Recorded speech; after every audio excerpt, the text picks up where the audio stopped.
জুলাই গণ অভ্যুত্থানে সংঘটিত মানবতাবিরোধী অপরাধের মামলায় আওয়ামী লীগের সাধারণ সম্পাদক ওবায়দুল কাদের, যুগ্ম সাধারণ সম্পাদক আফম বাহাউদ্দিন নাসিম সহ ৭ আসামির বিরুদ্ধে বিচার শুরুর আদেশ দিয়েছেন আন্তর্জাতিক অপরাধ ট্রাইব্যুনাল। এছাড়া রংপুরে আবু সাইদ হত্যা মামলায় দ্বিতীয় দিনের মতো যুক্তিতর্ক উপস্থাপন করেছে প্রসিকিউশন।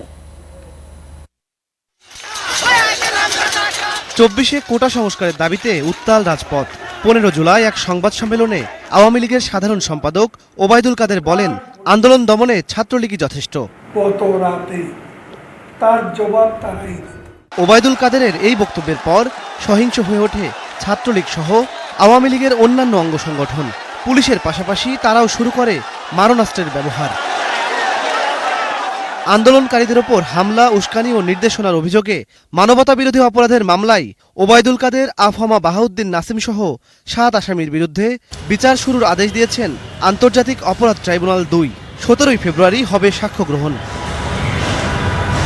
প্রসিকিউশন বলছে, অভিযুক্তরাই জুলাই আন্দোলনে হামলা করতে উস্কানি দিয়েছিলেন।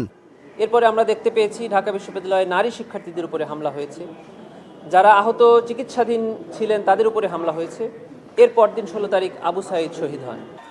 এদিন ট্রাইব্যুনাল ২-এ রংপুরের আবু সাইদ হত্যা মামলায় দ্বিতীয় দিনের মতো যুক্তিতর্ক উপস্থাপন করে প্রসিকিউশন। আবু সাইদের মামলার আর্গুমেন্ট চলছে এবং আর্গুমেন্ট হলো এই মামলার সর্বশেষ ধাপ। আর্গুমেন্ট শেষ হলেই রায়ের জন্য ট্রাইব্যুনাল অপেক্ষমান রাখবেন অথবা রায়ের দিন ধার্য করবেন।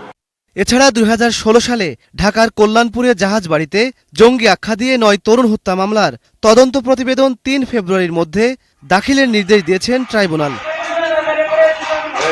ইমন মাহমুদ, স্টার নিউজ, ঢাকা।